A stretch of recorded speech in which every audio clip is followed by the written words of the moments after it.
A number of emergency crews across the state and emergency rooms are packed with people with respiratory sicknesses like flu, COVID, and RSV. The Georgia Department of Health says flu season picks up around this time of year.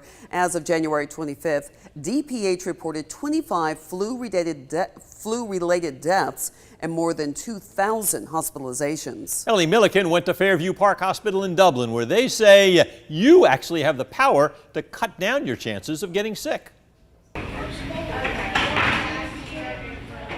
Voices of people waiting in the emergency room.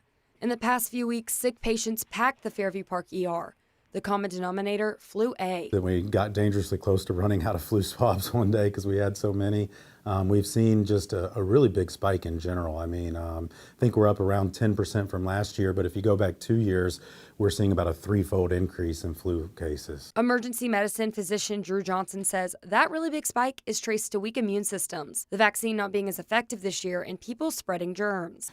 With flu, everyone tends to get the fevers, the chills, the headaches, the body aches. Most people get a kind of a congestion, runny nose. So if you feel that coming on, it's not a time to power through and go to work or, and be around other people. Johnson says it's not just flu that's keeping them busy. There's also RSV and even some cases of COVID. When it comes to kids, I think RSV really is what I see being the worst, followed by flu, following by COVID. And for the first time in my career, I've seen adults that have gotten sick with RSV. Johnson stresses taking care of yourself before you ever get sick. The biggest thing is boosting your immune system, hydrating, getting plenty of rest.